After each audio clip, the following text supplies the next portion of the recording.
بسم الله الرحمن الرحيم.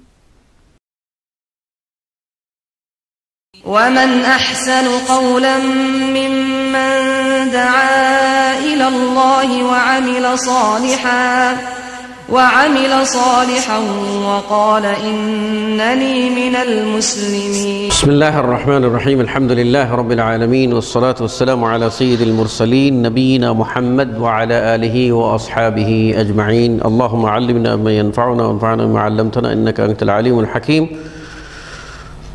ثم أما بعد، فقد قال الله تبارك وتعالى في كلامه المجيد بعد أعوذ بالله السميع العليم من الشيطان الرجيم: وجحدوا بها واستيقنتها أنفسهم ظلما وعلوا. وقال النبي الأمين صلى الله عليه وسلم: سباب المسلم فسوق وقتاله كفر، أو كما قال عليه الصلاة والسلام. সম্মানিত জ্ঞান পিপাসু সুধীমণ্ডলী, আপনাদের সকলের জ্ঞাতার্থে জানাচ্ছি যে আকীদা সংক্রান্ত বিষয় অত্যন্ত গুরুত্বপূর্ণ এবং অনেক বিস্তৃত। এই বিশাল জ্ঞান ভাণ্ডার আমাদের এই 12টি ক্লাসের মাধ্যমে সকল বিষয়ে অবগাহন করা সম্ভব হবে না। মূল যে বিষয়গুলি না জানলেই নয়, সেই বিষয়গুলির উপরে আমরা আলোকপাত করছি ইনশাআল্লাহ। আজকের বিষয় আমরা গত সপ্তাহে যে ক্লাসটা নিয়েছিলাম, গত ক্লাসে আলোচনা ছিল ঈমান পরিচিতি, এবং সেখানে আমরা আহলুস সুন্নাহ ওয়াল জামাআহ বা সালাফে সালেহিনদের নিকট ঈমান কি এবং ঈমান বাড়ে ও কমে এই প্রসঙ্গে সঠিক বক্তব্য কোনটি, দলিল প্রমাণ সহ আমরা উল্লেখ করেছিলাম। ঈমানের বিপরীত বা ঈমান বিধ্বংসী অনেকটি বিষয় আছে, যেটি স্বতন্ত্র আরেকটি ক্লাসে আমরা আলোচনা করব। তবে যেহেতু গত সপ্তাহে ঈমান আলোচনা করেছি, তার সরাসরি বিপরীত যেটা, সেটা হলো কুফরি নিয়ে আলোচনা করা। আমরা জানি এই শব্দটা আমাদের কাছে পরিচিত। কুফর ক্রিয়ামল, তার থেকে যদি আমরা এই কর্তৃবাচ্য বিশেষ্যে রূপান্তরিত করি, তাহলে আমরা বলবো কাফের। যার মধ্যে কুফরি পাওয়া যাবে তাকেই বলা হবে কাফের। কিন্তু এটি অত্যন্ত জটিল। ঈমানের বিপরীত বিষয়, আসলেই কাফের হবে কি হবে না, আর একজনকে কাফির বলার নিয়ম কি, শর্ত কি, তার জওয়াবিত কি, নীতিমালা কি, না হুট করে আপনি একজনকে কাফির বলে দেবেন, বিষয়টা কিন্তু অত্যন্ত জটিল। তাছাড়া আমরা অন্যকে কাফির বলা না বলা, এটা যতখানি আমাদের কাছে গুরুত্বপূর্ণ বিষয়, তার চেয়ে শতভাগ গুরুত্বপূর্ণ বিষয় হলো আমার ঈমানকে বাঁচানো।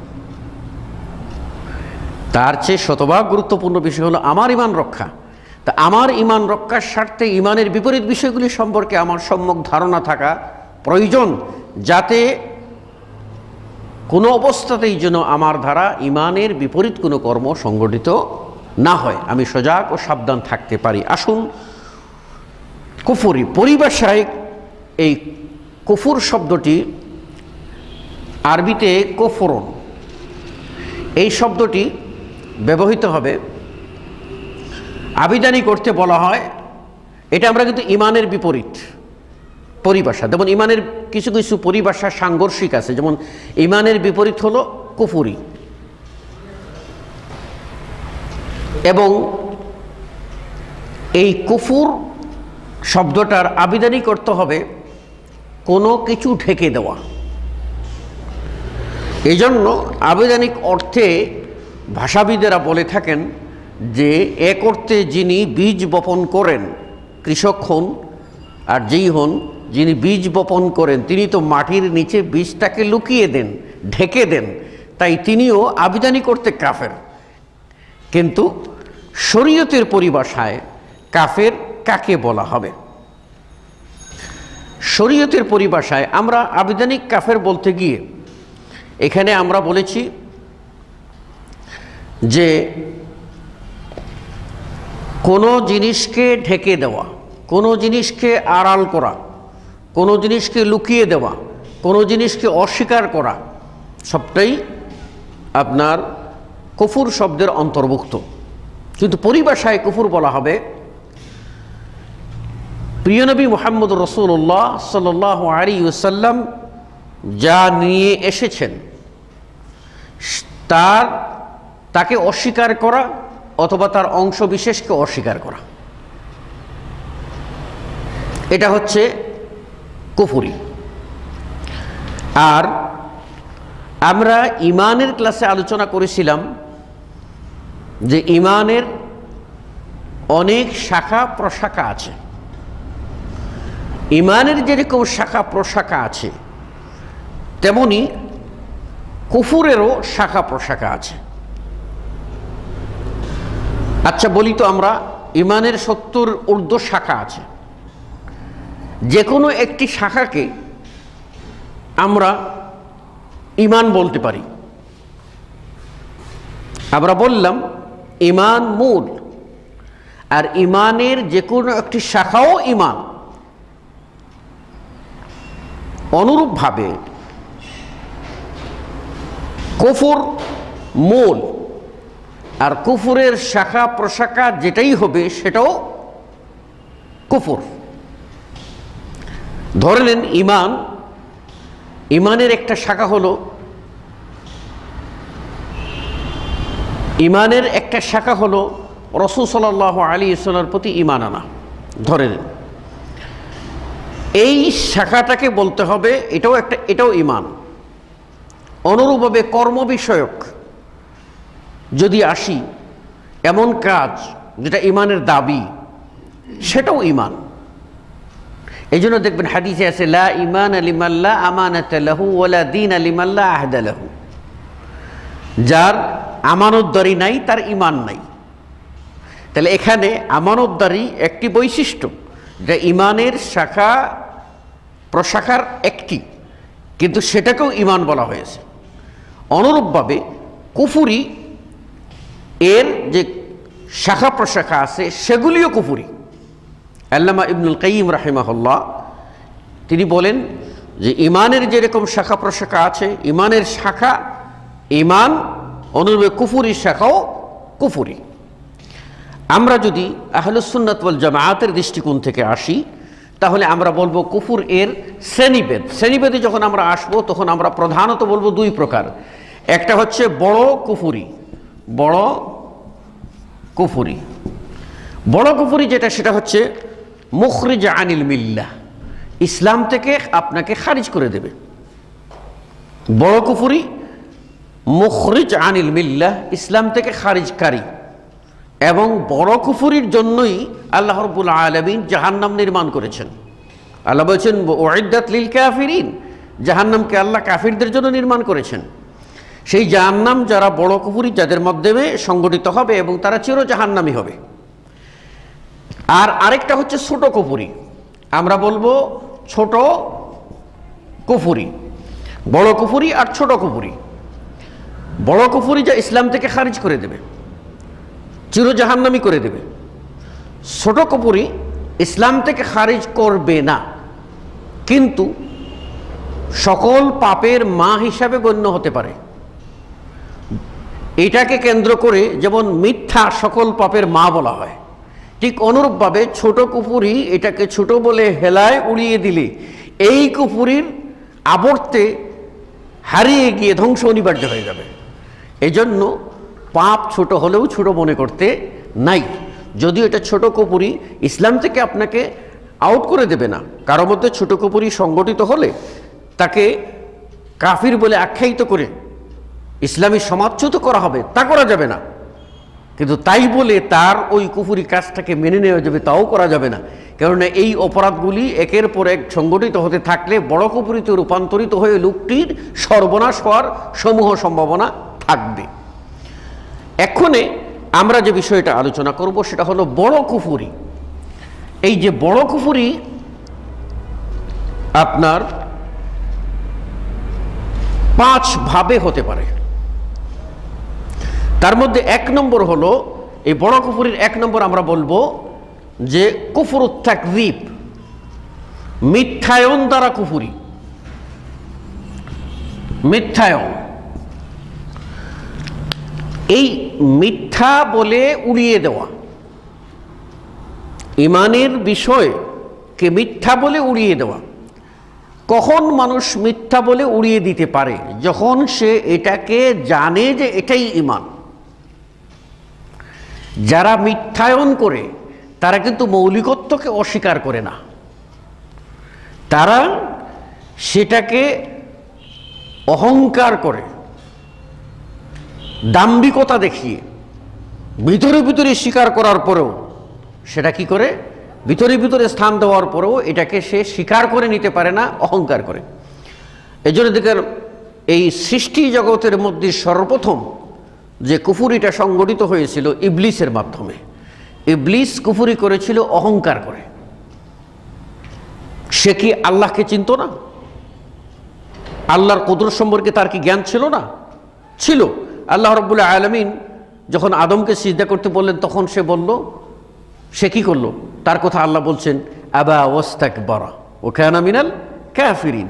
আবা, সে অস্বীকার করলো, ওয়াস্তাকবারা, নিজেকে বড় বলে দেখলো, অহংকার করলো এবং কাফেরদের অন্তর্ভুক্ত হয়ে গেল। তাহলে অহংকার হচ্ছে পৃথিবীর প্রথম পাপ। পৃথিবীর প্রথম পাপ, যেই পাপ ইবলিসকে কাফের বানিয়েছে, ইবলিসকে বেহেশত থেকে বিতাড়িত করেছে, ইবলিসকে চিরজাহান্নামী করেছে।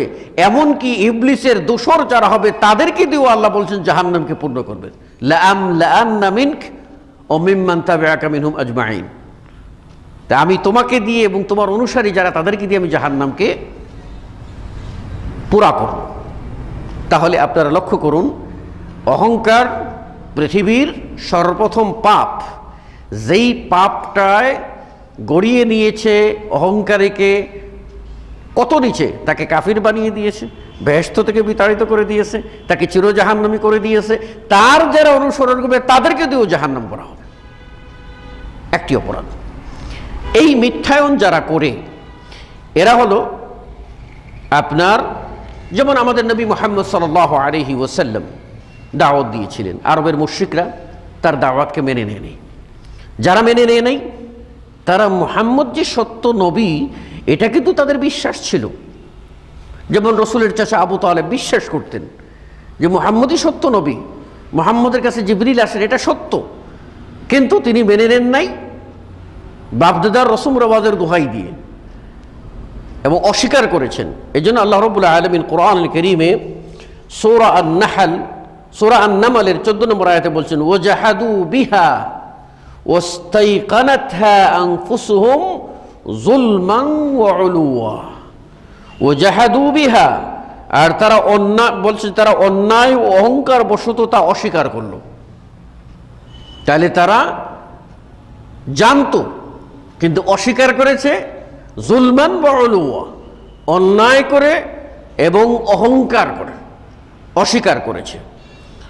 অনুরূপভাবে সূরা আল-আনআমের 33 নম্বর আয়াতে আল্লাহ রাব্বুল আলামিন বলছেন, ফাইন্নাহুম লা ইউকাযযিবুনাকা ওয়ালাকিন্নায-যালিমিনা বিআয়াতিল্লাহি ইয়াজহাদুন। হে নবী, তোমাকে তো তারা শুধু অস্বীকার করে না, এরা তো নিজেরা অত্যাচারী, তাই তারা আল্লাহর নিদর্শন সমূহকে অস্বীকার করেছে। তাহলে এই অস্বীকার মানে কি?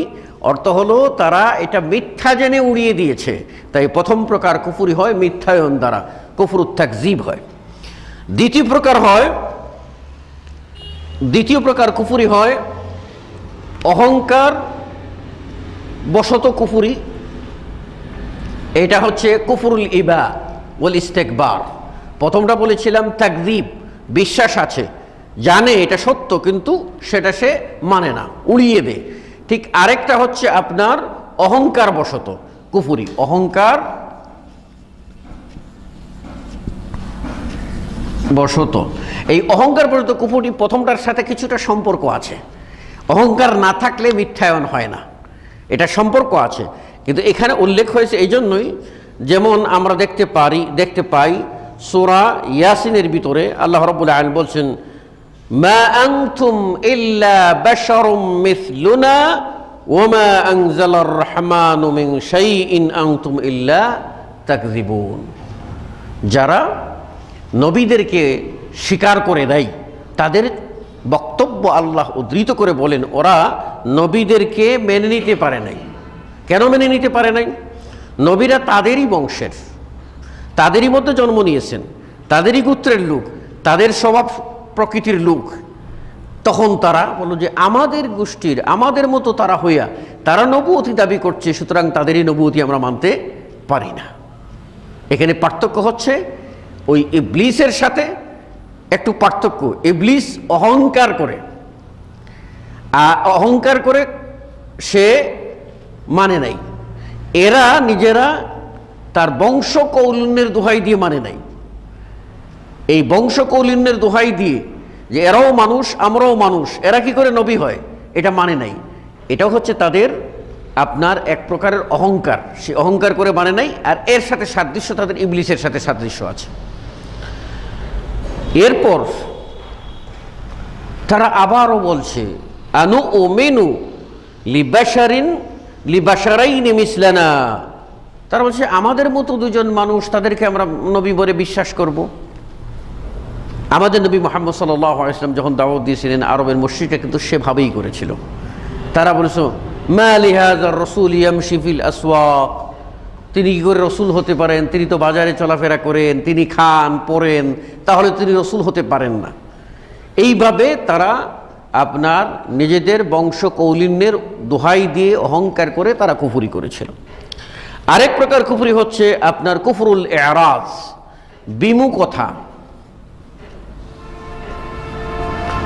বিমুখতা দ্বারা কুফরি। এই বিমুখতা দ্বারা কুফরি এটা হচ্ছে আল্লাহ রাব্বুল আলামিন মানুষকে শ্রবণ শক্তি দিয়েছেন, মানুষকে বুঝার জন্য অন্তঃকরণ দান করেছেন, কিন্তু যারা তাদের শ্রবণ শক্তি নিয়ে এবং অন্তঃকরণ দুটিকে তালাবদ্ধ করে দিয়ে রসুলের দিন থেকে সরে গেল, রসুলের দিনের প্রতি তাদের কোনো ভ্রুক্ষেপ নাই, এটা হচ্ছে বিমুখতা দ্বারা কুফরি। আল্লাহ রাব্বুল আলামিন কোরআনে কারীম বলেছেন, ওমান আ'রাযা আন যিকরি ফাইন্না লাহু মাঈশাতান যানকা ওয়া নাহশুরুহু ইয়াওমাল কিয়ামাতি আ'মা। যে ব্যক্তি আমার জিকির থেকে এরাজ করবে, মুখ ফিরিয়ে নেবে, এই জন্য ইসলামের জ্ঞান চর্চা না করা কুফরি, ইসলামের জ্ঞান চর্চা না করা কুফরি। অনেক মানুষ আছে ইসলামী শিক্ষা থেকে নিজেকে বিমুখ রাখে। কোরআন ও হাদিসের মৌলিক যে জ্ঞান একজন মানুষের জন্য ফরজ, তা থেকে নিজেকে যদি সে নিবৃত রাখে, দূরে রাখে, তাহলে তার ঈমান রক্ষা করা যাবে না। তাই এটাও কুফরি। আর এটা হয়ে থাকে অনেকের ভিতরে এই ধরনের অপরাধ প্রবণতা আছে।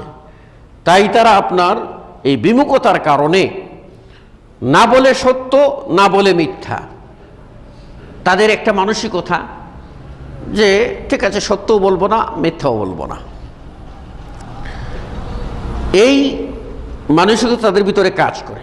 অনুরূপভাবে তাদের ভিতরে আরেকটা জিনিস কাজ করে, তাদের কাছে না আছে ওয়ালা, না আছে বারা। যেহেতু ইসলামী শিক্ষা তাদের মধ্যে নাই, ইসলামী শিক্ষা তারা গ্রহণ করে নাই, ইসলামী শিক্ষা থেকে বিমুখ আছে, ফলে এরা ইসলাম আর অন্য ধর্মের পার্থক্যটাও বুঝে না। অনুরূপভাবে মুসলিম আর অমুসলিমের পার্থক্যটাও বুঝে না। কোন কোন ক্ষেত্রে লেনদেন করা যাবে, কোন কোন ক্ষেত্রে করা যাবে না, এটাও তারা বুঝতে পারে না। ফলে তারা একাকার হয়ে যায়। তাদের দৃষ্টিতে সাম্য মৈত্রীর গান গেয়ে তারা সব ধর্মের লোকেরা এক হয়ে যায়। সব ধর্মের লোকেরা এক যদি হয়ে যায়, তাহলে এখানে ঈমান থাকে না। আপনার সব ধর্মের লোকেরা তাদের অবস্থানে এক থাকবে, তাদের অবস্থানে তারা থাকবে, আমার অবস্থানে আমি থাকব, তাই বলে আমি তাদের মধ্যে বিলীন হয়ে যাব, এই মানসিকতা কখনো হতে পারে না। এই জন্য আপনার যে এক ধরনের মানুষ আছে যারা কোরআন ও সুন্নাহের শিক্ষা থেকে বিমুখ থাকে, ফলশ্রুতিতে ইসলাম ও ইসলামের পার্থক্য জ্ঞান ভুলে যায়, মুসলিম ও কাফিরের ভিতরে যে ব্যবধানটুকু আছে সেটুকুও ভুলে যায়। ফলে কার সাথে দোস্তি রাখবে আর কার সাথে দুশ্মনী রাখবে, কে হবে তার অন্তরঙ্গ বন্ধু আর কে হবে তার দুশ্মন, সেটা সে চিহ্নিত করতে পারে না। দেখা যায় যে ওই সমস্ত লোকগুলি আমাদের বন্ধু হয়ে যায় যারা আল্লাহর দুশ্মন, যারা রসুলের দুশ্মন, তাদের সাথে আমাদের দোস্তি হয়ে যাচ্ছে, তাদের সাথে আমাদের দহরম মহরম হয়ে যাচ্ছে। তাহলে আমি কিসের মুসলিম? আল্লাহ যেখানে বলছেন সূরা আল মুজাদালার ভিতরে, লা তাজিদু কওমান ইউমিনুনা বিল্লাহি ওয়াল ইয়াউমিল আখির ইউআদ্দুনা মান হাদ্দাল্লাহ ওয়া রাসূলাহু ওয়ালাউ কানু আবাউহুম আও ইখওয়ানুহুম আও আশিরাতুহুম। আল্লাহ রাব্বুল আলামিন বলছেন যে ব্যক্তি আল্লাহকে বিশ্বাস করে, আখিরাতকে বিশ্বাস করে, রসুলকে বিশ্বাস করে, আল্লাহ এবং আখিরাতের প্রতি বিশ্বাসী, সেই লোকটা আল্লাহর দুশমন, রসুলের দুশমন, এই লোকের সাথে কোনো প্রকার দোস্তি করতে পারে না, যদিও সেই লোকটা তাদের বাবা হোক, বাপদাদা হোক, ভাই বেরাদর হোক আর নিকটাত্মীয় হোক। পার্থক্য অত্যন্ত কঠিন। কিন্তু আজকে আমরা এই ধরনের দুষ্ট হয়ে ইসলামিক জ্ঞান থেকে বিমুখ থাকার ফলশ্রুতিতে আমরা সব একাকার হয়ে গেছি, আমরা এই পার্থক্য জ্ঞানটুকু ভুলে গেছি। এজন্য অত্যন্ত জরুরি এই বিষয়ে আমাদেরকে জ্ঞান রাখা। 4 নম্বরে আমরা যে জিনিসটা বলবো সেটা হচ্ছে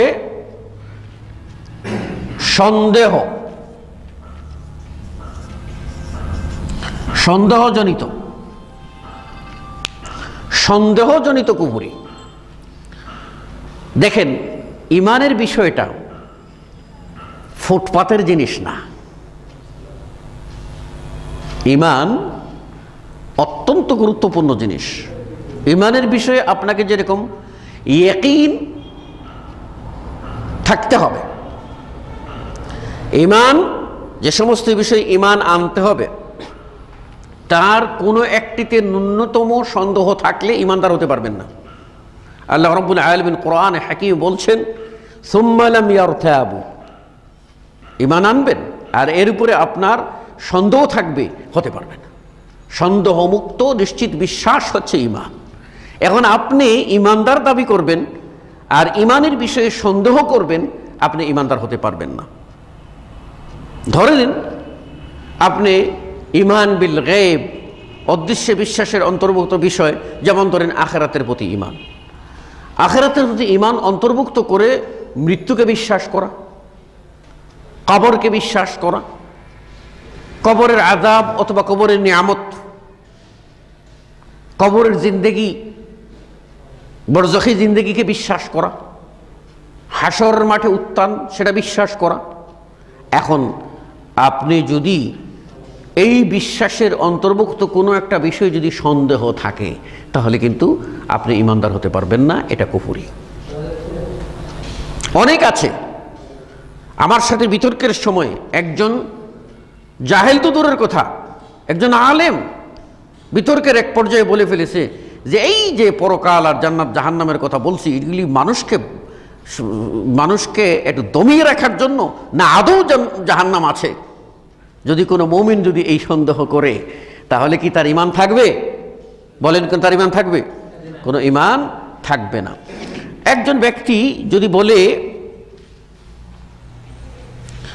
যে নবী আমি মানিও না, আমি অস্বীকার করি না, আমি নিজে মানিও না, আর নবী আসেন এটাও আমি অস্বীকার করি না, আর আমার একটা সন্দেহ, হতে পারে তিনি নবী, হতে পারে তিনি নবী, হতে পারে তিনি লাস্ট প্রফেট, এটা হতে পারে। এইরকম যদি সন্দেহ নিয়ে কোনো ব্যক্তি যদি মুসলিম দাবি করে, তাহলে সে আদৌ মুসলিম হবে না, সে আউট অফ ইসলাম, সন্দেহ থাকতে পারবে না। এরপর 5 নম্বরে আমরা বলবো সেটা হলো মুনাফিকি। আর এই মুনাফিকি টপিকসের উপরে আমাদের স্বতন্ত্র একটা পর্ব আছে, তাই এই পর্বে আমরা বিশেষ কোনো আলোচনায় যাব না। আমরা একটা কথা বলে রাখব যে একজন ব্যক্তি ইমানদার হতে গেলে যেমন দলিল ও প্রমাণের প্রয়োজন আছে, ইমানদার হতে গেলে যেমন একজন ব্যক্তি সন্দেহমুক্ত ইয়াকিনের প্রয়োজন আছে, ঠিক একজন ব্যক্তিকে ইমানের বাহিরে বলে গণ্য করতে গেলেও এরকম ইয়াকিন লাগবে। সন্দেহের উপরে ভিত্তি করে কাউকে কিছু বলাও যাবে না, আর সন্দেহের উপরে ভিত্তি করে কাউকে ইমানদার বলা যাবে না। যেমন আমরা গত ক্লাসে বলেছিলাম, আল্লাহ রাব্বুল আলামিন বলছেন আরাব সম্পর্কে, ওয়াকালাতিল আরাবু আমান্না কুল লাম তুমিনু ওয়ালাকিন কুলু আসলামনা। ওরা বলছিল আমরা ঈমান এনেছি, আল্লাহ বললেন না, তোমরা বলো আমরা বাহ্যিক বশ্যতা স্বীকার করেছি, যখন অন্তরে ঈমান প্রবেশ করবে তারপর। তাহলে বোঝা গেল ওরা বাহ্যিক ভাবে মুসলিম দাবি করলেও তাদের সন্দেহ প্রবণতার এই বাতিক থাকার কারণে আল্লাহ রাব্বুল আলামিন তাদেরকে ঈমানদার বলে গণ্য করেন নাই। আপনারা জানেন আল্লাহ রাব্বুল আলামিন কুরআনুল কারীমে তার নিজের কসমকে কি বলেছেন, ঈমানের বিষয়টা এত গুরুত্ব দিয়ে বলেছেন যে কেউ যদি রাসূল সাল্লাল্লাহু আলাইহি ওয়াসাল্লামের ফয়সালাকে না মানে অথবা তার ফয়সালাকে মানে কিন্তু সন্দেহ থাকে, তারপরও আল্লাহ বলছেন সেই লোক ঈমানদার হতে পারবে না। তাহলে ঈমানটা কচু পাতার পানি না, যে যেমন খুশি তেমন বিশ্বাস করে ফেলবেন আর যেমন খুশি তেমন আবার ফেলে দিবেন, গড়িয়ে পড়ে যাবে আর আপনি বলবেন আপনি আউট হয়ে গেলেন, তাও না। একজনকে আউট করতে গেলেও শর্ত লাগবে, একজনকে ইন করতে গেলেও শর্ত লাগবে। ঈমানটা এইরকম বিষয়। আমরা এখন যে বিষয়টা নিয়ে আলোচনার মধ্যে আসব সেটা হলো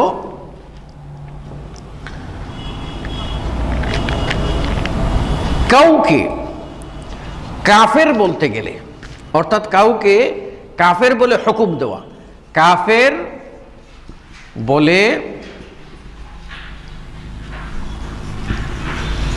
হুকুম প্রসঙ্গ। একজন আপনি কাফের বলে হুকুম দেবেন,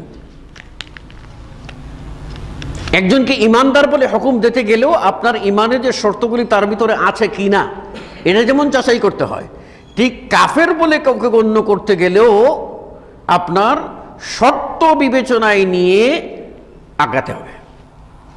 আর আমাদের সমাজে, মুসলিম সমাজে দ্বন্দ্বের বড় একটা কারণ হচ্ছে এই ধরনের শর্ত না মেনে যত্রতত্র যাকে তাকে আমরা কাফের বলে ফতোয়া দিয়ে দিচ্ছি। আমার মতের বিপরীত, বাস সে কাফের, তার সাথে কোনো সম্পর্ক নাই।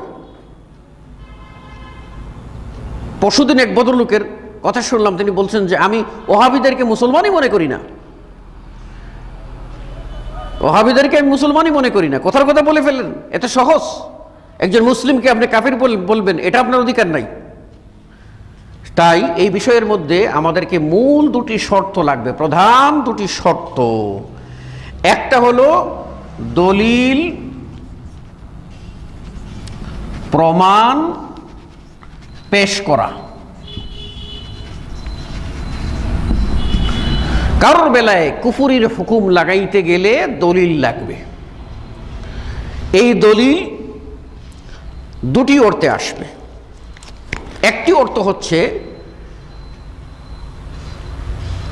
কুফরির বিষয় কি না,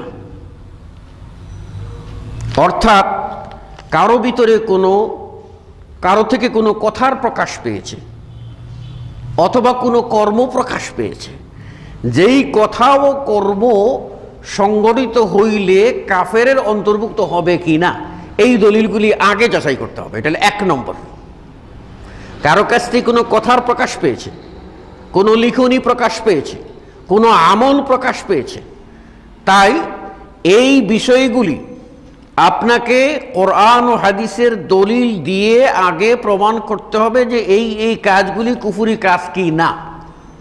এই কাজ কারো মাঝে সংগঠিত হলে, পাওয়া গেলে তাকে কাফের বলা যাবে কি না, এই দলিলগুলি আগে যাচাই বাছাই করে স্থির করতে হবে। এটা হলো প্রথম স্টেপ।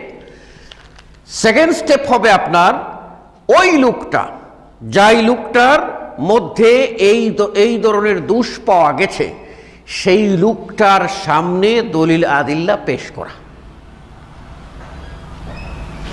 দলিল প্রমাণ পেশ আমি বলেছি তার দুইটা দিক। একটা দিক হলো কারো কাছ থেকে কোনো কথা, কোনো লিখনি, কোনো আমল প্রকাশ পেলে ওই আমলগুলি প্রথমে যাচাই বাছাই করতে হবে যে কোরআন ও হাদিসের দলিল দ্বারা ওই বক্তব্যগুলি কুফরির পর্যায়ভুক্ত কি না, এবং হইলে সেটা কোন প্রকারের কুফরির পর্যায়ে, অর্থাৎ বড় কুফরির পর্যায়ে কি না। বড় কুফরির পর্যায়ে যদি হয় তাহলে তার ব্যাপারে করণীয় স্থির করতে হবে, আর ছোট কুফরির পর্যায়ে যদি হয় তাহলে তার ব্যাপারেও করণীয় স্থির করতে হবে। আমার কাছে প্রমাণিত হয়ে গেল যে এই বিষয়গুলি কুফরির অন্তর্ভুক্ত না, বাস আপনি নিবৃত হয়ে গেলেন। আবার যাচাই বাছাই করে দেখা গেল যে না, বিষয়গুলি কুফরির অন্তর্ভুক্ত, এই কাজগুলি বড় কুফরির অন্তর্ভুক্ত, তখন আপনার উপরে দ্বিতীয় স্টেপে কাজ হয়ে যাবে দলিল আদিল্লা সহ ওই ভাইয়ের কাছে চলে যাওয়া, তাকে গিয়ে বিষয়গুলি ভালো করে বুঝানো, তার সামনে দলিল পেশ করা, যাতে সে কোনো প্রকারে হুজ্জত কায়েম করতে না পারে যে আমি বুঝি নাই, আমাকে বোঝানো হয় নাই, এই সুযোগ যেন সে না পায়। এই প্রথমেই তার সামনে দলিল আদিল্লা তুলে ধরে আপনার এই বক্তব্যটা এই দলিলের ভিত্তিতে এটা কুফরি মতবাদ, এই মতবাদ থেকে আপনাকে ফিরে আসতে হবে, এই মর্মে ক্লিয়ার তার কাছে করতে হবে। এরপর যখন আপনি দলিল আদিল্লা প্রমাণ করে বুঝিয়ে দিলেন যে কাজটা কুফরি আর যে করবে তার হুকুম হলো কাফের, তখন যে দ্বিতীয় শর্তটা হবে, এটা নির্দিষ্ট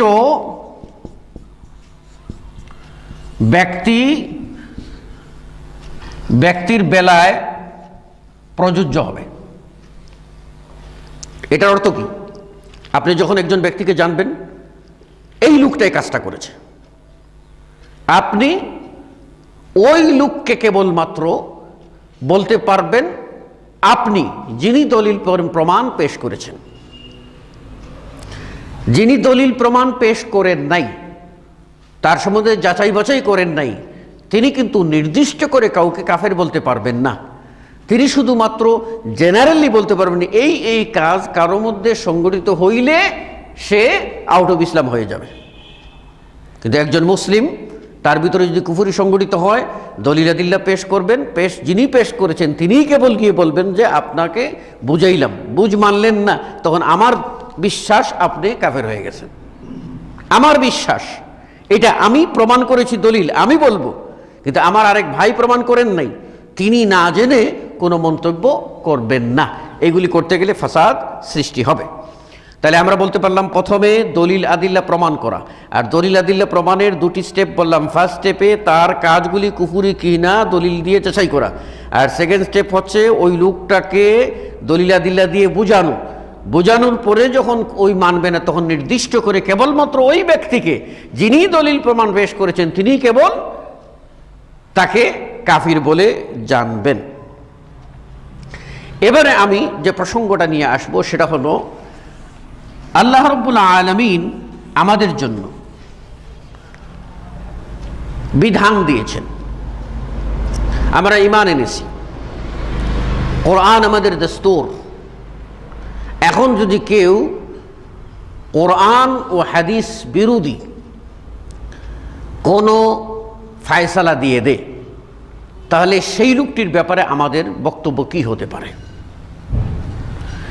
এই ক্ষেত্রে আমাদের মনে করতে হবে যে আমরা সমাজে দেখেন, সমাজ যারা পরিচালনা করে, সমাজপতি যারা, তারা কিন্তু সমাজের বিচার সালিশ করেন।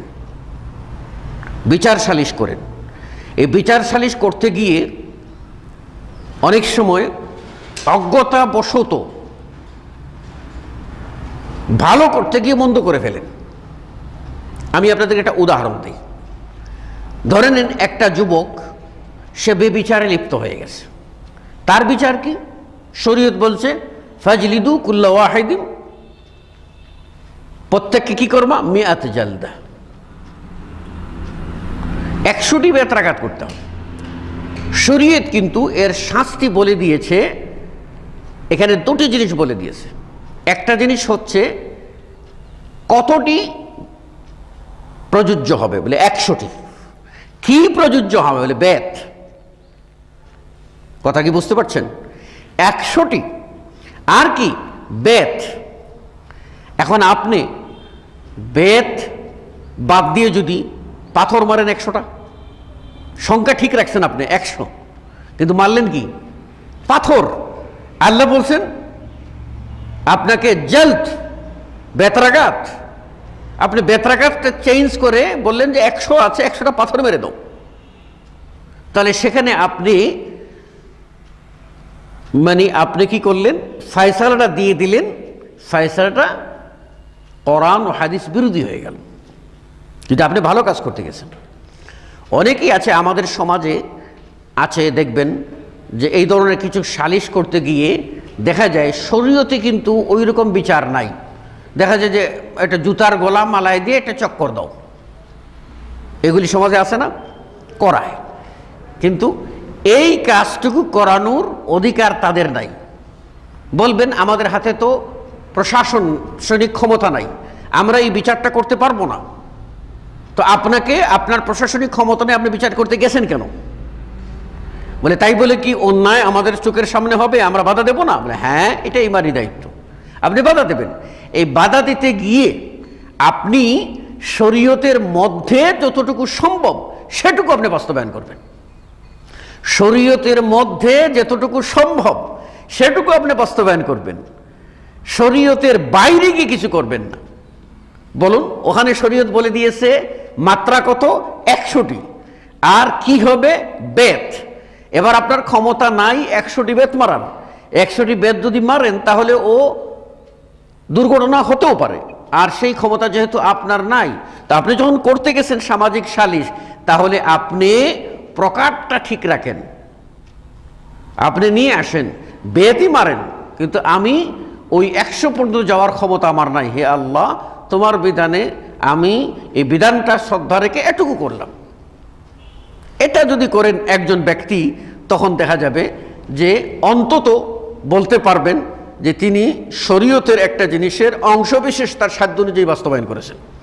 কিন্তু এটার অপব্যাখ্যা করে বিকল্প কিছু শাস্তি আবিষ্কার করার অধিকার নাই। হ্যাঁ, যদি শরীয়তে ওখানে শাস্তি দেওয়ার বস্তু স্থির না হয়ে থাকে আর শাস্তির কথা আসে, তাহলে বিচারক তিনি বাবুত তাজির তিনি কি করতে পারবেন? এখানে শাস্তির প্রকৃতি নির্ধারণ করতে পারবেন, তাকে এখতিয়ার দেওয়া আছে। তো আমি যে কথাটা বলতে চাচ্ছি যে এই ধরনের ব্যাপারে আমাদের সমাজে অহরহ যাকে তাকে আমরা কুফরি বলে দিচ্ছি।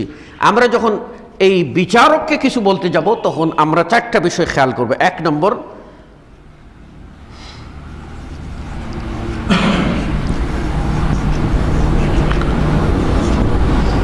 বিচারক আলেম কিনা, বিচারক জানেন কিনা।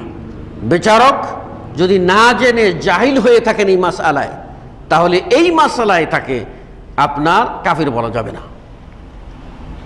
এই মাসআলা, যে মাসআলায় আমভাবে আপনি বক্তব্য দেবেন, যখন খাস করে নির্ধারিত করে কোনো বিষয়ে বলবেন, তখন আপনাকে ওই বিষয়ের উপরে আর ওই ব্যক্তিকে নির্ধারণ করে কথা বলতে হবে। জেনারেলি আপনি বলবেন যে যারা কোরআন ও হাদিসের বিরুদ্ধে ফয়সালা দেবে তাদেরকে আল্লাহ বলছেন তারা কাফের, তারা ফাসেক, তারা জালেম। কিন্তু যখন একজন ব্যক্তিকে আপনি বলবেন, তখন আপনাকে ওই ব্যক্তি নির্ধারণ এবং যে বিষয়ে তিনি ফয়সালা দিয়েছেন সে বিষয়টা নির্ধারণ করার পরে আপনি বিচার করবেন ওই লোকটা আলেম কিনা, এই মাসআলায় কি ফতোয়া হওয়া দরকার ছিল সে জানে কিনা। এটা 1 নম্বর শর্ত। 2 নম্বর হলো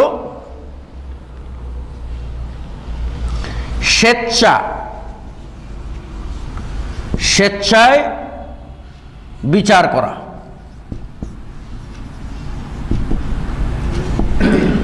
স্বেচ্ছায় সানন্দে বিচার, আর আরেকটা হলো জবরদস্তিমূলক বিচার। স্বেচ্ছায় বিচার, আরটা হলো জবরদস্তিমূলক বিচার। কেউ যদি স্বেচ্ছায় কোরআন হাদিসের বিপরীত অবস্থান করে তাহলে তার ব্যাপারে বক্তব্য ক্লিয়ার। আর যদি তাকে জোর করে করানো হয় আর এর থেকে সে নিবৃত হওয়ার কোনো বিকল্প পথ না পায়, তাহলে একটা অবস্থা, আর বিকল্প পথ পাইলে আরেকটা অবস্থা। যদি সে বিকল্প পথ পায় আর তারপরেও যদি সেই কুফরি কাজটা করে, তাহলে অবশ্যই সে এটার মৌন সমর্থক হিসেবে আখ্যায়িত হবে এবং তার বেলায় হুকুম প্রযোজ্য হবে। পক্ষান্তরে তার যদি বিকল্প কোনো পথ না থাকে আর জবরদস্তি করে তার কাছ থেকে কাজটি করিয়ে নেওয়া হয়, তাহলে এই ক্ষেত্রে আমরা সরাসরি তাকে ওইভাবে কাফির বলে আখ্যায়িত করতে পারি না, যেহেতু আল্লাহ রাব্বুল আলামিন বলেছেন ইল্লা মান উকরিহা ওয়া কলবুহু মুতমাইন্নুম বিল ঈমান। তাকে জবরদস্তি করে তার মুখ দিয়ে কাজটি বের করে নেওয়া হয়েছে বা এই বিচারটা করিয়ে নেওয়া হয়েছে, অথচ তার অন্তর ঈমানে পূর্ণ আছে, আল্লাহু আ'লাম। সুতরাং এই স্বেচ্ছায় তিনি করেছেন কিনা, না তাকে জবরদস্তি করে করা হয়েছে, এই বিষয়টাও আপনাকে খেয়াল করতে হবে। তারপর 3 নম্বর হচ্ছে ইয়াকিন, সন্দেহ না থাকা, সন্দেহাতীত বিশ্বাস। কোনো ব্যক্তি কোনো বিষয়ে ফয়সালা দেবেন, তিনি যদি ওই ফয়সালাটাকেই ফয়সালা মনে করেন আর এটাকে সন্দেহাতীত অকাট্য বলে বিশ্বাস করেন, তাহলে তার বেলায় কুফরির ফতোয়া প্রযোজ্য হবে। পক্ষান্তরে তার ভিতরে যদি আপনার এই ব্যাপারে সন্দেহ থাকে, তাহলে তাকে বোঝার সুযোগ দেওয়া হবে, তাকে ডাইরেক্ট এইভাবে কোনো হুকুম দেওয়া যাবে না। এই জন্য আমরা একটা নীতি মনে রাখবো যে একজন ব্যক্তিকে মুমিন বলার জন্য যেরকম ইয়াকিনের প্রয়োজন, অনুরূপভাবে একজন ব্যক্তিকে কাফের বলার জন্যও ইয়াকিনের প্রয়োজন। একজন ব্যক্তিকে মুমিন বলার জন্য যেরকম দলিল আদিল্লার প্রয়োজন, ঠিক অনুরূপ একজন ব্যক্তিকে ইসলামের বাইরে বলে গণ্য করার জন্যও দলিল আদিল্লা প্রয়োজন। দলিল আদিল্লা ছাড়া আমরা কাউকে এইভাবে ঢালাওভাবে কুফরি বলতে পারবো না। এক্ষণে আমি যে বিষয়টা আপনাদের সামনে উল্লেখ করতে চাইব সেটা হলো কাফেররা কয় ভাগে বিভক্ত। প্রধানত কাফেররা 2 ভাগে বিভক্ত। প্রধানত 2 ভাগ। 1 নম্বর হচ্ছে আপনার চিরকাফের, চিরকাফের বা মূল কাফের। মূল কাফের আমরা বলবো তাদেরকে যারা ইসলামে প্রবেশ করে নাই। ইসলামে প্রবেশ করে নাই এমন কাফের আপনার 2 ধরনের। এক ধরনের কাফের আছে যারা সম্পূর্ণরূপে মানব রচিত মতবাদে বিশ্বাসী। আরেক ধরনের আছে কাফের যারা আল্লাহ প্রদত্ত দিনে বিশ্বাসী, তবে আখির নবী মুহাম্মদ সাল্লাল্লাহু আলাইহি ওয়াসাল্লামের কাছে প্রেরিত শরীয়তকে মানে না। তাদেরকে বলা হয় আহলুল কিতাব। তারা ইহুদি, তারা খ্রিস্টান, তারা আল্লাহকে বিশ্বাস করে, তারা ওই বিগত জমানা নবীদের বিশ্বাস করে, কিন্তু সেখানে তারা পরিবর্তন করে ফেলেছে।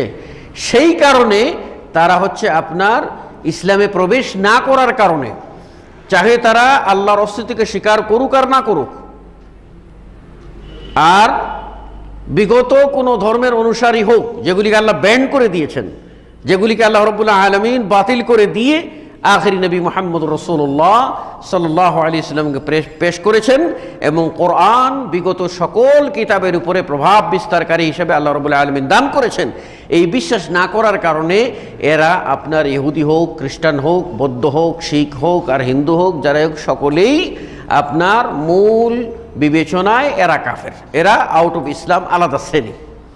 থাকলো দ্বিতীয় শ্রেণী হলো যারা আপনার মূলত মুসলিম ছিল। মূলত তারা কি মুসলিম, মূলত মুসলিম, কিন্তু তাদের মধ্যে কুফুরির কিছু কাজ সংগঠিত হয়েছে। তারা মূলত তারা ইসলাম গ্রহণ করেছে, গ্রহণ করার পর তাদের মধ্যে কিছু কাজ সংগঠিত হয়েছে যেগুলি কুফরি কাজ। আর এই ক্ষেত্রে আমাদের খেয়াল করতে হবে যে একজন মানুষ ইসলাম গ্রহণ করেই সে নাজাত পাবে না, যতক্ষণ না ইসলামের উপরে সুপ্রতিষ্ঠিত থাকে। এই জন্য আল্লাহ রাব্বুল আলামিন বলেছেন ইন্নাল্লাযীনা ক্বালু রাব্বুনাল্লাহ সুম্মা ইসতাকামু, যারা বলে আমাদের রব আল্লাহ, সুম্মা ইসতাকামু, তারপরে এই কথার, এই ঈমানের উপরে সুপ্রতিষ্ঠিত থাকে।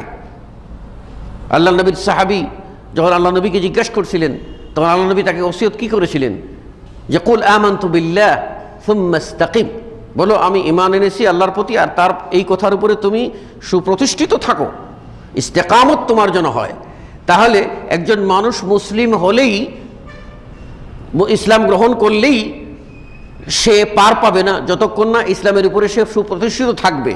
কাজেই ইসলাম গ্রহণ করার পরেও একজন মানুষ কুফরিতে চলে যাওয়ার সমূহ সম্ভাবনা থেকে যায়। সেই দৃষ্টিকোণ থেকে আপনার একজন মুসলিম সে ইসলাম থেকে আউট হয়ে যেতে পারে, ইসলাম থেকে খারিজ হয়ে যেতে পারে, তার দ্বারা কুফরি সংগঠিত হতে পারে, আর তা হতে পারে চারভাবে। আমি এখন বলবো যে একটা হলো যারা চিরকাফের, অরিজিনালি কাফের, যারা ইসলামের ভিতরে প্রবেশই করে নাই, এদের হুকুম একরকম। আর হলো ইসলামে প্রবেশ করেছে, তারপর তার দ্বারা আপনার কুফরি সংগঠিত হয়েছে, সেই ধরনের ব্যক্তিগুলির নিয়ে আমাদের বিশেষ আলোচনা। এখন একজন ব্যক্তি ইসলাম থেকে খারিজ হতে পারে চারভাবে: কথা দ্বারা, 2 কর্ম দ্বারা, 3 বিশ্বাস দ্বারা, 4 সন্দেহ দ্বারা।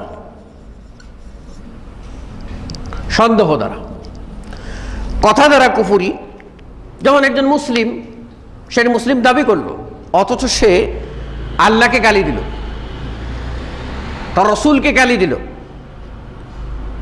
তাহলে কথার মাধ্যমে সে কুফরি করে ফেলল। এইভাবে মানুষ কুফরির মধ্যে পতিত হয়ে যেতে পারে, ইসলাম থেকে আউট হয়ে যেতে পারে। অনেক সে মানুষ ছলনা করে, খামখেয়ালি বশত কোনো কথা বলে ফেলে, কিন্তু জানে না যে এই কাজটা বড় মারাত্মক, কুফরি হয়ে গেছে। আমার মনে পড়ছে যে তখন আমি অনেক আগের কথাই বলছি, তখন আমি আলেমে পড়ি, আলেমের ছাত্র।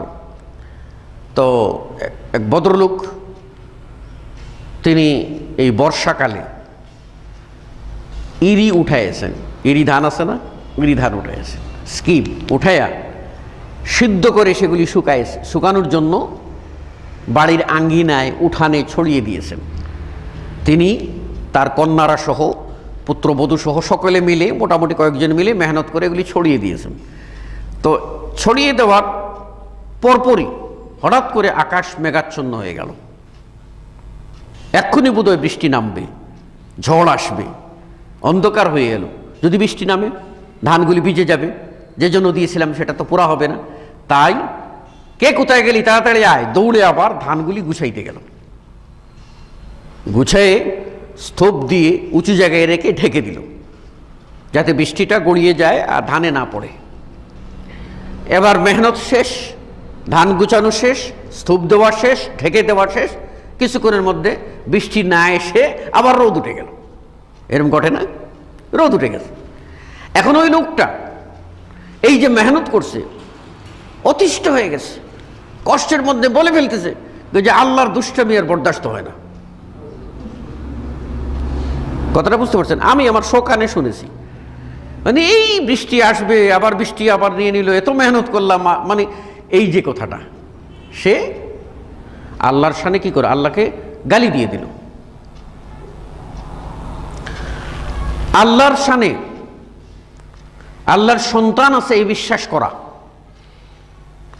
যুগকে গালি দেওয়া, এই সবগুলি হচ্ছে আল্লাহকে গালি দেওয়ার নামান্তর, এই সবগুলি কুফরি।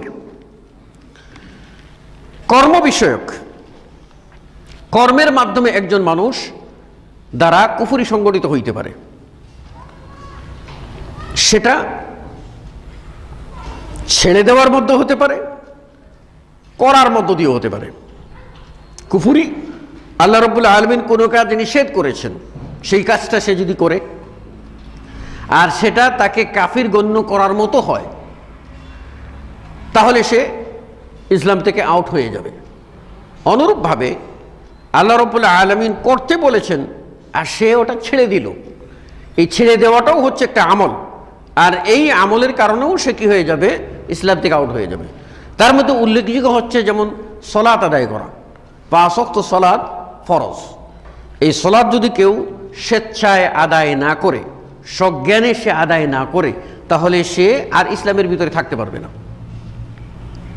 যদিও আমরা বলছি যে ইসলামকে অস্বীকারকারী কাফের আর বেনামাজি কাফেরের ভিতরে পার্থক্য কি? ইসলামকে অস্বীকারকারী কাফের কোনোদিনও বেহেশতে যাবে না, আর ইসলামকে স্বীকার করে সলাৎকে অস্বীকার করে সেই লোক, মানে সলাৎকে সে আমল করে না, এই লোক যে সলাৎকে যদি অস্বীকার করে তাহলে তো সে কাফেরই, একেবারে প্রকাশ্য কাফের। কিন্তু সলাৎকে স্বীকার করে সলাৎ আদায় করে না, তাকে আপনার যেমন কোনো আমল স্বীকার করলো আর সেটা করলো না, এই কারণে তাকে বলা হয় ফাসেক, তাকে কাফের বলে আখ্যায়িত করা হয় না।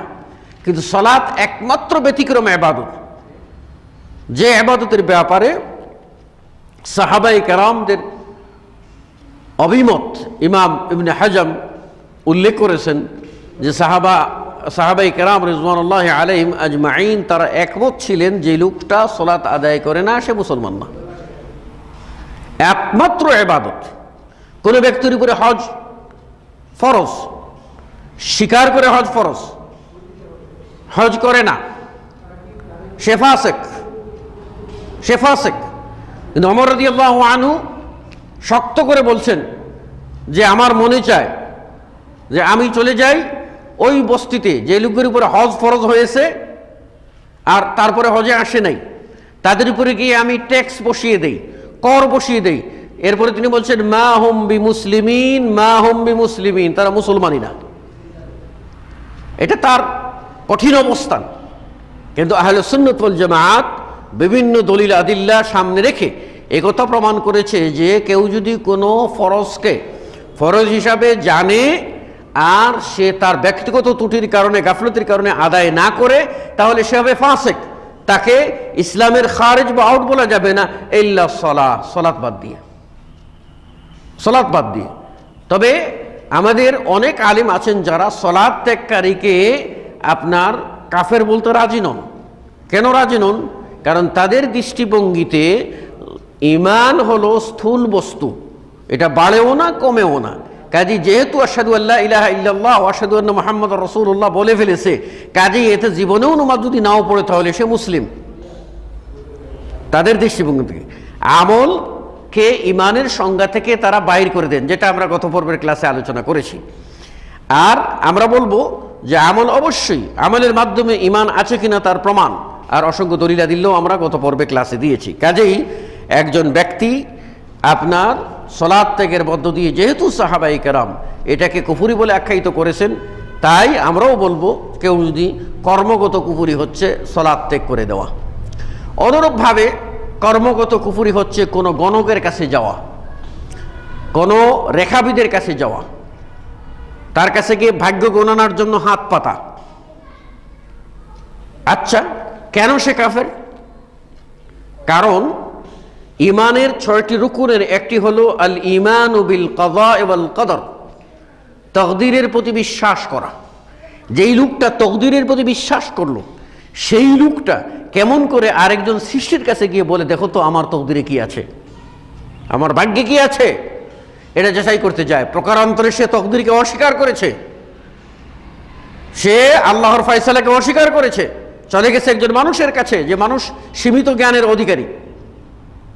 এই জন্য রাসূল সাল্লাল্লাহু আলাইহি ওয়াসাল্লাম বলছেন, যে ব্যক্তি এই ধরনের ভাগ্য গণকের কাছে যাবে আর তার কথাকে বিশ্বাস করবে, ফাকাদ কাফারা বিমা উনজিলা আলা মুহাম্মদ, সেজন্য মুহাম্মদ সাল্লাল্লাহু আলাইহি ওয়াসাল্লামের প্রতি নাযিলকৃত শরীয়তের সাথে কুফরি করলো। তাহলে এই যে গণকের কাছে যাওয়া, এটা হচ্ছে কি কর্মগত কুফরি যাওয়া। আর গণকের কাছে যায় না, গণকের কথাকে, গণক আছে এবং গণকের কথা সত্য হইতে পারে, গণকের কথা সত্য হয়, সে যায়নি, এই বিশ্বাস পোষণ করে যদি থাকে তাহলে সে হলো বিশ্বাসজনিত কাফের, তার ভিতরে বিশ্বাসজনিত কুফরি আছে। এখন আপনারা হয়তো বলতে পারেন যে আবহাওয়াবিদরা বলে দিচ্ছে যে এখন সিডর এদিক থেকে এদিকে আসতেছে, বা আইলা এদিক থেকে এদিকে আসতেছে, অথবা মহাসেন এদিক থেকে এদিকে আসতেছে, এটা তো তারা কেমন করে বলতেছে। এটা কিন্তু জমিনে ওই বিষয়টি, ওই ঘূর্ণিঝড়টি সৃষ্টি হওয়ার পরে তারা তাদের মেরিন কেবল আছে, সে মাধ্যমে দেখতে পায়, জানতে পায় যে ওই জায়গাতে এটা হয়েছে এবং তার স্পিড, গতি কত, কোন দিকে মোড় নিচ্ছে পর্যবেক্ষণ করে তারপরে বলে। কিন্তু এই ঘূর্ণিঝড়ের সৃষ্টি হয় নাই, তারপরে বলে দিয়েছে, এই ধরনের ঘটনা নাই, কারণ তারা আলামতের ভিত্তিতে বলে। অনুরূপভাবে আপনার কিছু তারকাবিদ আছেন, তারকা নিয়ে তাদেরকে বলে নুজুম বলা হয়, আহলুন নুজুম, মুনাজ্জিম। তারা আপনার তারকা দেখে বলেন এই তারকা যদি উঠে তাহলে বৃষ্টি হবে, এটা হলে এই হবে, এইগুলি আপনার বলে থাকেন। এই জন্য রাসূল সাল্লাল্লাহু আলাইহি ওয়াসাল্লাম এক হাদিসের মধ্যে বলেছেন, জাহিলরা বৃষ্টি আসলে বলতো মুতিরনা বিনাউইন কাযা ওয়া কাযা, আমরা এই তারকার বদৌলতে বৃষ্টি পেয়েছি। মুতিরনা বিনাউইন কাযা ওয়া কাযা, এই তারকার বদৌলতে আমরা বৃষ্টি পেয়েছি, এই তারকাই আমাদের বৃষ্টি দিয়েছে, এরকম বিশ্বাস জাহেলি যুগে ছিল। আল্লাহ নবী বললেন, যখন বৃষ্টি হয় তোমরা তখন বলো মুতিরনা বিফজলিল্লাহ, আমরা আল্লাহর দয়ায় বৃষ্টিপ্রাপ্ত হয়েছি, এই তারকার কোনো কেরেশমা নাই, কোনো তেলেসমাতি নাই। কাজে এই ধরনের বিশ্বাস যদি কেউ লালন করে তাহলেও সে কি করে? আপনার বিশ্বাসজনিত কাফের। অনুরূপভাবে একজন ব্যক্তি কোনোদিন মাজারে যায় না, কিন্তু সে বিশ্বাস করে যে মাজারে যারা যায় তারা ভালো কাজ করে এবং ওখানে গেলে আপনার কিছু পাওয়া যায়, বিশ্বাস করে, এটাও তার বিশ্বাসজনিত আপনার কুফরি। আমরা যদি বলি ইসলামে বিশ্বাস যে সমস্ত বিষয়গুলিকে আনতে হবে, অর্থাৎ ইমানের যে সমস্ত রুকুন আছে, সেই রুকুনের বিপরীত কোনো বিশ্বাস পোষণ করা হলো বিশ্বাসজনিত কুফরি, সহজ অর্থে। আর সন্দেহজনিত কুফরি, এটা আমরা আগে একবার উল্লেখ করেছি বক্তৃতার মাঝখানে, আজ এখন আবার উল্লেখ করতেছি। কোনো মানুষ এরকম যদি মনে করে আল্লাহ আল্লাহ আছেন, কি আসলেই আছেন না নাই, তিনি কি সত্য না মিথ্যা, এই ধরনের কোনো সন্দেহ যদি কারো ভিতরে থাকে তাহলে সে ইসলাম থেকে আউট হয়ে যাবে, কারণ তারটা হলো আপনার শক বা সন্দেহ দ্বারা। তাই আমরা বলতে পারি যে একজন মুসলিম ইসলাম গ্রহণ করার পরেও কুফরিতে নিমজ্জিত হতে পারে চার ভাবে। এক, তার কথা দ্বারা কুফরি সংগঠিত হইতে পারে। দুই, তার আমল দ্বারা কুফরি সংগঠিত হইতে পারে। তিন, তার ইমান দ্বারা, অর্থাৎ বিশ্বাসের বিপরীত বিশ্বাস, ইমানের বিপরীত বিশ্বাস স্থাপনের মাধ্যমে কুফরি হইতে পারে। চার, ইমান বিষয়ে সন্দেহ পোষণের মধ্য দিয়ে কুফরি হইতে পারে। এক্ষণে আমরা আলোচনায় যাব কুফর এর পরিণাম সম্পর্কে। আপনারা জানেন, কোনো ব্যক্তি যদি ধর্ম ত্যাগ করে, তাকে আমরা বলি মুরতাদ, এলো রিদ্দা, সে ধর্ম ত্যাগ করল।